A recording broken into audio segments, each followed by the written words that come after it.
민수기 34장 말씀은 하나님께서 약속하신 그 땅의 경계를 설정하고 또 그 땅을 분배하기 위한 리더들을 선출하는 장면이 기록되어 있습니다.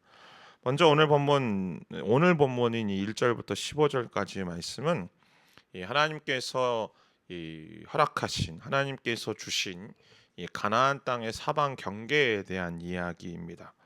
오늘 2절 말씀을 보니까 너희가 가나안 땅에 들어가게 될 때 너희의 유산이 될 땅은 이것이다라고 되어 있죠. 우리가 이제 내일 본문에서 보겠지만 이 땅을 어떻게 나누냐면 제비를 뽑아서 이 땅을 나눕니다. 근데 중요한 건 어떻게 나누는지도 중요하지만 그보다 더 중요한 건 이 땅은 이스라엘 백성들의 유산이 될 거라는 거죠. 그래서 하나님께서 끊임없이 이 가나안 땅을 말씀하실 때에 이 약속의 땅 가나안을 부르는 호칭은 유산이라는 말을 사용하십니다. 가나안 이 지역은 어제도 말씀드렸던 것처럼 내가 내 힘으로 내 능력으로 싸워서 쟁취하는 땅이 아니라 하나님께서 우리에게 이제 허락하시고 물려주신 땅이라고 말할 수 있죠. 유산이라는 말이 그런 거잖아요. 가문에서 이제 대대로 가문에게 속해 있는 땅을 그 자손들에게 계속 이제 전이되어지고 전수되어지는 것처럼 이 하나님의 땅이 우리에게 주어졌고 그 땅이 이제 대대로 전수되어짐을 우리는 알 수 있습니다. 자, 이제 경계를 좀 보긴 할 텐데 지도를 잠깐 좀 봐주시면, 네, 지도를 한 두 개 정도 제가 드렸는데 이게 화면이 초록색이어서 저렇게 화면이 안 나오는군요. 네, 카메라를 4번으로 바꿔주시면, 네, 아마 좀, 네, 됐습니다. 고맙습니다. 여러분이 보시기에 왼쪽에 있는 거하고 오른쪽에 있는 거 잘 보이시나요? 네, 하여튼 그냥 대충 보시면 될 것 같고요. 그 원래 이제 그 성경에서 이스라엘 백성들의 영토를 이야기할 때 대한민국, 그러니까 한국 한반도의 영토를 가리켜서 우리가 어떻게 얘기하냐면 한라부터 백두까지라고 이야기하지 않습니까? 그래서 한라선부터 백두산까지를 대한민국 영토라고 이제 그렇게 부르는 어떤 말로 이야기하는 것처럼 이스라엘 백성들이 팔레스타인 지역의 영토는 보통 단에서부터 부에세바까지라고 이야기를 합니다. 북쪽에 있는 이 요단강 상류 가장 맨 마지막, 갈릴리 호수를 지나서 그 요단강 상류의 가장 맨 마지막인 이 단, 그리고 남쪽 이 사해에서 이제 서쪽으로 이어지는 그 지역에 이제 부에세바. 여러분이 보시는 지도에 아마 하단 부분의 3분의 2 지점쯤이 부에세바일 겁니다. 아, 근데 이제 오늘 하나님께서 말씀하시는 지역은 이제 오른쪽 지도를 보면 조금 더 선명하지만 이 하단 부분에 이제 이집트 시내, 이제 애굽 시내라고 되어 있는데요. 애굽 시내는 이집트 안에 있는 물이 아니고요. 그냥 이집트 시내라고 불리우는 곳, 그곳이 이집트 시내인데 거기에서부터 저기 북쪽에 있는 하스몬 그 위까지, 그 호르산부터 시작해서 그 북쪽까지 지역이거든요. 네, 제가 이 지도를 보여드린 이유는 단 한 번도 이스라엘 백성들의 역사 속에서 이만큼의 땅을 차지한 적이 단 한 번도 없습니다. 하나님은 그러면 왜 이렇게 이 지역들에 대해서 이야기를 하시는가? 첫 번째 이유는, 네, 지도는 이제 그만 보여주셔도 될 것 같고요. 첫 번째 이유는 오늘 이렇게 말씀하시는 가장 중요한 이유는 하나님이 아브라함과 하신 약속을 성취하신다라는 것을 이스라엘에게 보여주시는 겁니다. 창세기 13장부터 시작해서 하나님은 아브라함에게 약속을 하셨죠. 어떤 약속이냐면 사실은 오늘 여기서 말씀하신 것보다 훨씬 더 큰 지역에 대한 꿈을 꾸게 하셨습니다. 그래서 아브라함을 갈대아 우르서부터 인도하셔서 그 팔레스타인 지역에 두게 하시고 이 땅을 너희와 너희 자손에게 주겠다라고 말씀하시죠. 그 약속을 이제 거의 한 500여 년, 이제 500여 년이 넘은 이 시점 속에 하나님께서 너희의 조상 아브라함과 야곱과 이삭과 야곱과 하신 그 약속을 지금 내가 성취하고 있다라는 것. 그것은 이스라엘 백성들에게 무엇을 알려줄까요? 여러분, 얼마 전에도 말씀드렸지만 지금 아직 이스라엘 백성은 가나안 땅에 들어가지 않았습니다. 가나안 밖에 있고요. 그리고 이 땅의 모양이 어떻게 생겼는지도 모릅니다. 오늘날이야 지도가 있고 또 무슨 항공 사진, 위성 사진을 통해서 대충 어느 정도 그 땅의 모양을 짐작이라도 할 수 있지요. 그런데 지금 이들의 상식과 이들의 경험 속에 가나안 땅은 아무것도 모릅니다. 그 안에 뭐 어떤 땅이 어떤 모양으로 생겼고 그것이 뭐 어떤 모습이 있는지 아무것도 몰라요. 오늘 하나님께서 여기 보면 뭐 긴네렛 호수, 이제 우리 갈릴리 호수로 이제 다른 말인데 뭐 긴네렛 호수를 이야기를 하고 있고 호르산을 이야기를 하고 있고 또 뭐 대해 이제 지중해를 이야기하고 있지만 그들이 눈에 담았던 건 지중해 하나밖에 없습니다. 물론 이제 아론이 죽었던 그 호르산을 보긴 하지만, 그러니까 그들은요 이 지금 하나님께서 말씀하신 이 지명에 대한 이해도 없고요, 상식도 없고요, 경험도 없습니다. 그런데 하나님은 그들에게 보여주시는 겁니다. 오늘 이 말씀이 우리에게 주시는 것이 바로 그겁니다. 사랑하는 여러분이요, 바울이 이야기하는 것처럼 우리는 하나님의 꿈을 꾸고 함께 같이 살아가는 사람들이죠. 그리고 하나님께서 우리 가운데 반드시 그 구원을 완성하셔서 우리로 하여금 그 하나님과 영원한 그 천국 잔치, 그 영원한 새 하늘과 새 땅을 바라보게 하는 그 꿈을 꾸고 있는 사람들입니다. 근데 여러분, 제가 질문합니다. 다녀와 보셨습니까? 천국에 가보신 분들, 아니면 새 하늘과 새 땅에 대한 정보가 좀 있으신가요? 아니면 뭐 항공 사진이나 위성 사진을 보신 분들 계십니까? 아무것도 없죠. 그럼에도 불구하고 우리가 이거를 바라보고 소망함으로 나아가는 가장 큰 이유는 하나님은 반드시 자신의 약속을 지키는 신실하신 분이라는 확신이 있기 때문에 그렇습니다. 우리의 믿음의 골자, 우리의 믿음의 시작점은 거기서부터 출발하죠. 나의 믿음의 강함, 나의 믿음의 어떤 흔들리지 않는 그런 굳건함, 그게 중요한 게 아니고요. 우리의 믿음의 출발은 하나님이 반드시 자신의 약속을 지키신다라는 하나님의 신실하심을 통하여서 이 믿음이 시작되는 것입니다. 우리가 하나님을 신뢰하지 못하면 어떻게 우리가 우리 삶 속에서 보이지 않는 것, 내게 이미 주어지지 않은 것, 내 손으로 만져지지 않는 것에 대해서 내가 어떻게 확신하며 살아갈 수 있겠습니까? 오늘 다시 한번 이 믿음, 그 하나님이 반드시 자신의 약속을 지키시는 신실하신 분임을 고백하시는 놀라운 은혜가 있게 되기를 주님의 이름으로 축복합니다. 두 번째는 이겁니다. 두 번째는 말씀드렸던 것처럼 단 한 번도 이스라엘은 이 땅을 처음부터 끝까지 하나님께서 말씀하신 이 경계까지 차지해 본 적이 단 한 차례도 그들의 역사 속에 없습니다. 심지어 다윗과 솔로몬의 시대 때도, 솔로몬의 시대 때가 가장 이 영토가 크게 확장되고 팽창되어졌을 때인데, 그때도 거의 근사치로 이 땅을 차지하긴 하지만 그럼에도 불구하고 이 땅을 다 차지하지 못합니다. 심지어 여기 나와 있는 이 서쪽 경계, 그 대해, 그러니까 지중해 근방에 있는 이 블레셋 땅조차도 이스라엘 영토 안에 포함시키지 못했죠. 그렇다면 무슨 이야기일까요? 아, 오늘 하나님께서 약속으로 이 땅을 주시겠다라는 의미는 이 이스라엘 백성들에 있어서의 이스라엘의 이 국토의 청사진을 보여주는 겁니다.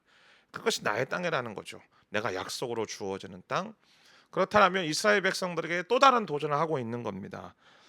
나의 약속으로 내가 성취할 이 땅에서 내가 말하고 있는 이 놀라운 은혜를 누릴 수 있는 가장 중요한 키워드는 하나님의 말씀에 순종하는 것뿐이라는 거죠.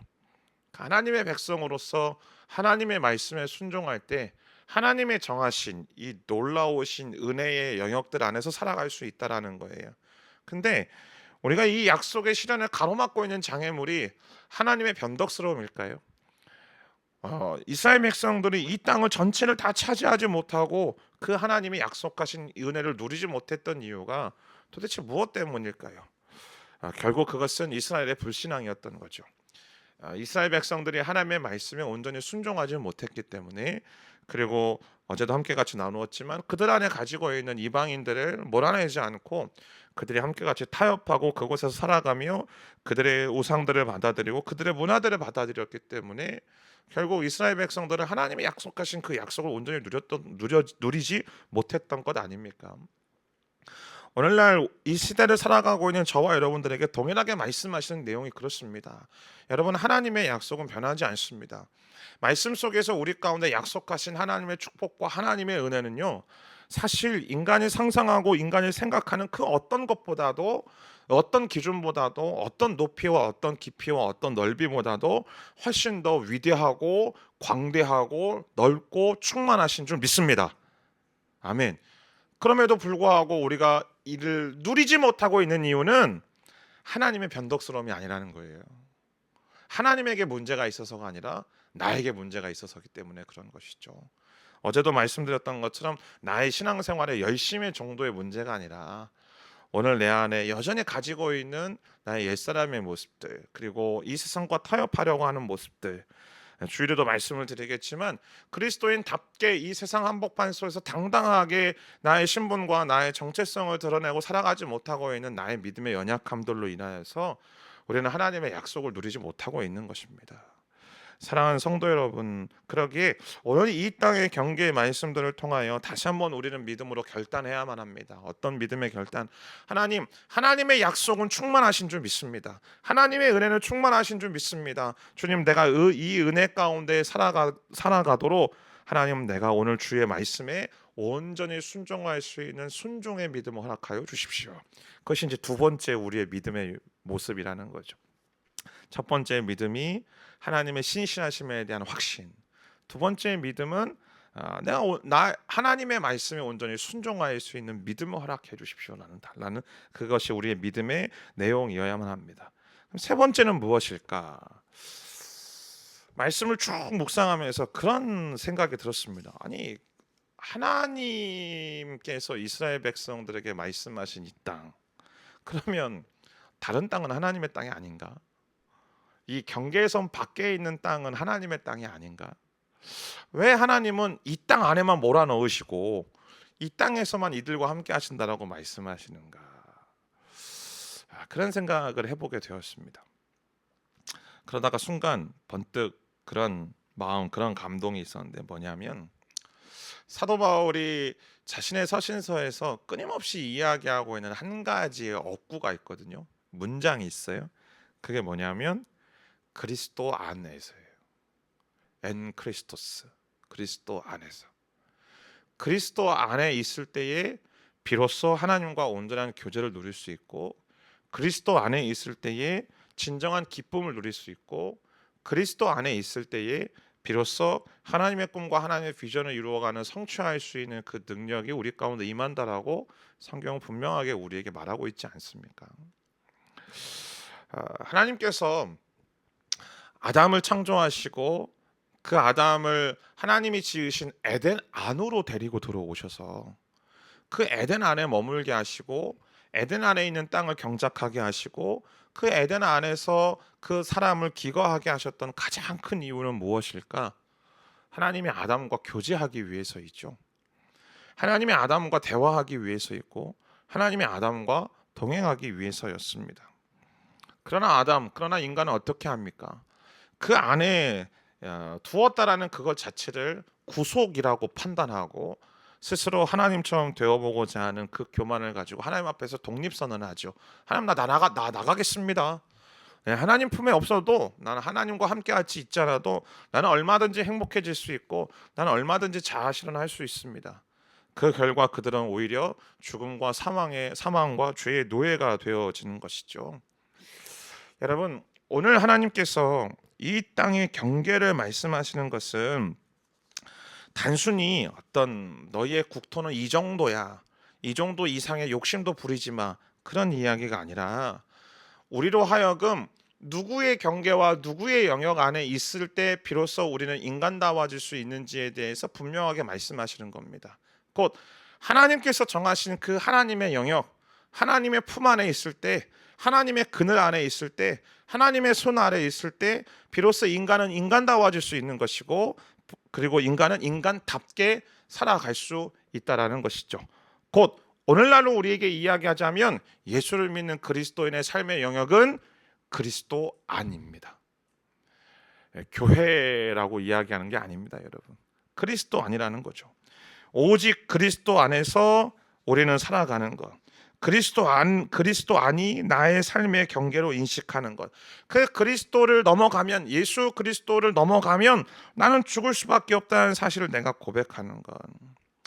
그래서 이 종교개혁자 칼뱅은 자신의 책에서 이렇게 이야기합니다. 인생의 행복은 하나님의 사랑의 울타리 안에서 사는 거라고. 할렐루야. 우리의 진짜 행복은, 우리의 진짜의 기쁨은 하나님 안에서 살아갈 때입니다. 하나님 안에서 살아간다라는 것이 바로 말씀드렸던 것처럼 앞에서의 두 가지, 하나님의 신실하신 약속을, 신실하신 하나님을 내가 믿음으로 고백하고 그 하나님의 말씀에 순종하는 것이 예수 그리스도 안에서 살아가는 거예요. 여러분, 양이 그 울타리를 벗어나서 울타리를 벗어나야만 내가 자유롭게 되어질 수 있다고 해서 그 울타리를 벗어난다라면 그 양은 어떻게 되겠습니까? 반드시 죽지요. 들짐승에 의해 죽고, 그리고 또 음침한 이 골짜기에서 넘어져서 죽게 되어지고, 먹을 게 없어서 죽게 되어지고, 그것이 그 양의 장래가 아니겠습니까? 때문에 우리는 하나님 안에서 살아가야만 합니다. 예수 그리스도 안에서 살아가야만 합니다. 끊임없이 나의 삶의 영역들을 확장하려고 하는 이 시도들 속에서 우리는 자유로워질 필요가 있습니다. 오히려 우리는 우리의 삶의 영역들을 확장하려는 그 시도가 아니라, 내가 지금 예수 그리스도 안이라는 이 하나님이 정해주신 영역 속에 살아가고 있는지 끊임없이 내 삶의 여러 부분들, 내 삶의 모든 영역들을 점검해 봐야만 합니다. 곧 나의 생각의 영역이 예수 그리스도 안에 있는지, 또 내가 생각하고 있는 나의 마음의 영역이 예수 그리스도 안에 있는지, 나의 감정의 영역이 예수 그리스도 안에 있는지, 나의 직장에서의 삶, 나와 또 자녀들과의 관계 속에서 가정에서의 모습이, 또 내가 노후를 생각하고 있는 나의 미래에 대해서 고민하고 생각하는 모든 이 영역들이 과연 나는 예수 그리스도 안에서 이 모든 영역들이 이루어진지에 대해서 끊임없이 나를 점검해 봐야 되는 것이죠. 오늘날 이 도덕이라는 이 기준 자체가 사실은 이 세대를 거치면서 끊임없이 하향 평준화되고 있음을 우리는 보지 않습니까? 그 얘기는 즉슨 사람의 이 원래 본래적인 모습은요, 자꾸 이 경계선을 왔다 갔다 해요. 왜 사람들이, 남자들이 UFC를 보면서 열광하는지 아십니까? 나는 그렇게 못 때리거든요. 그러니까 그렇게 때리는 것들을 보면서 나도 막 스트레스를 푸는 거죠. 그리고 왜 그 여자분들이 이렇게 그 아름다운 사랑, 이렇게 하여튼 그런 사랑의 이야기에 목말라 하는가? 못 해보니까 그러는 거예요.